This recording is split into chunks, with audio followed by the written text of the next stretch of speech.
ఏలూరు జిల్లా నూజివీడులో ప్రేమ పేరుతో జరిగిన ఒక విస్తుపోయే ఉదంతం తీవ్ర కలకలం రేపింది. పెళ్లి చేసుకున్న కొన్ని గంటల్లోనే నవవధువును ఆమె తల్లిదండ్రులకే బేరం పెట్టిన ఘటన స్థానికులను దిగ్భ్రాంతికి గురిచేసింది.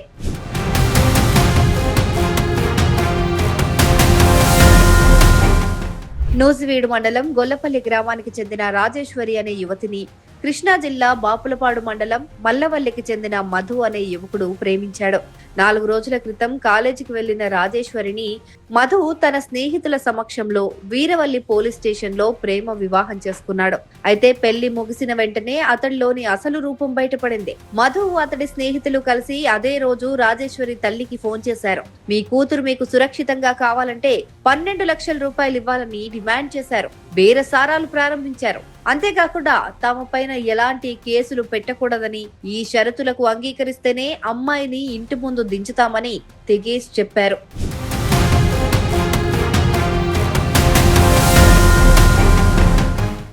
మాది గొల్లపల్లి అండి, నూజివీడు మండలం, ఏలూరు జిల్లా. నా పేరు యామర్తి నాగరాజు. మా మేనగోళ్ళ అయిన చదువుతున్నాను చిన్నప్పటి నుంచి. ఒక రోజున ఏలూరులో మా అక్కయ్య మొత్తం వాళ్ళ తమ్ముడు కోసం స్కూల్కి వెళ్తే అక్కడ పిల్లని 3 కుర్రోళ్ళు కలిసి ఒక కుర్రోడు సేపటి లాక్కెళ్తాం, 2 కుర్రోళ్ళు ఉరుకుతాం. కథలు ఎక్కెళ్ళ పిల్ల కూడా తడిచిపోయి వాళ్ళ అమ్మడు కూడా వెళ్ళిపోయిందండి. వెళ్ళిపోగా ఈ లోపల పోలీస్ పార్సాది మినిస్టర్ గారికి ఫోన్ చేశాను. ఫోన్ చేస్తే నీకు సీఏ గారికి ఫోన్ చేస్తాను, నువ్వు వెళ్ళని నా కాంటాక్ట్లోకి వచ్చాడు. వస్తే ఈ లోపల నుంచి కెమెరాలు ఓపెన్ చేసాం. వస్తే ఈ పిల్ల కారు పట్టుకొస్తే ఈ పిల్ల ఏలూరు విజయవాడ అంబేద్కర్ బొమ్మ దగ్గర దిగిందండి. దిగిందని చెప్పి మేము ఏలూరు సీఏ గారు చెప్తే రేపు పొద్దున్న పిలిపిస్తున్నాము, మేము ఎక్కడ పట్టుకొస్తామన్నాడండి. పట్టుకొస్తా అంటే లోపల పొద్దున్నే మాకు 9 ఏరవెల్ స్టేషన్ నుంచి ఫోన్ వచ్చింది. మా అక్కాయిని మేము 4 చెల్లేమండి. వెళ్తే అప్పటికే పెళ్లి చేసుకుని దండలు వేసుకున్నాం. సర్లే కానీ అని చెప్పి వచ్చేసాడు. వస్తే ఈ లోపల 2 రోజులు ఉండగా 12 లక్షలు ఇమ్మన్నాడండి. తర్వాత 12 లక్షలు ఇమ్మంటే 12 లక్షలు కాదు కానీ 3 లక్షలు ఇస్తానండి అక్కడికి, మన పిల్ల మనకు వస్తుంది. తర్వాత మళ్ళీ 10 లక్షలు ఇమ్మన్నాడండి. నేను ఇవ్వలేదు అన్నాడు. తర్వాత 8 లక్షలు ఇమ్మన్నానండి. తర్వాత నేను 4 లక్షలు ఇస్తానండి. దర్శిపోయి పిల్ల ఏమైపోతే చనిపోతుందో చంపేస్తానండి. అతను గంజా బ్యాచ్ అన్నాడు. అది చదువుకోలేదు. పిల్లలు ఇదివరకు బుసలమ్మడు పడిపోయాడండి. ఒకసారి పడతానని చెప్పి నూజివీడు స్టేషన్లో జ్యోతి ఎస్ఐ గారికి కేసు పెట్టి రిపోర్ట్ ఇచ్చి కొట్టించానండి. కొట్టితే తప్పు అయిపోయింది, ఇక్కడ శుభ్రం చదివించుకోమన్నాడండి. అది జరిగింది మ్యాటర్.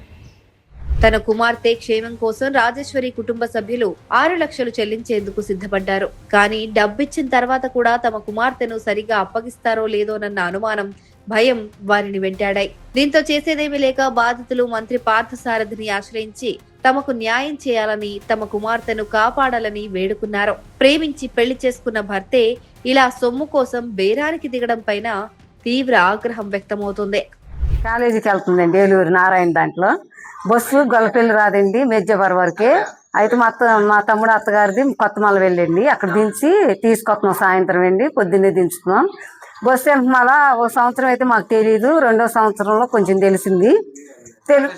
రాళ్ళేసి కొడుతుంటే మా తమ్ముడు గడ కనిపిస్తే ఎందుకు కొడుతున్నాడు ఏమంటే నన్ను కొంచెం ఇబ్బంది పెడుతున్నాడంటే మాకు తెలిసి మీకు కేసు పెట్టామండి. కేసు పెడితే చదువు గడ అయిపోయింది, మానిపించుకున్నాము. అమ్మ నర్సింగ్ చదువుతాను, బిఎస్ నర్సింగ్ అంది.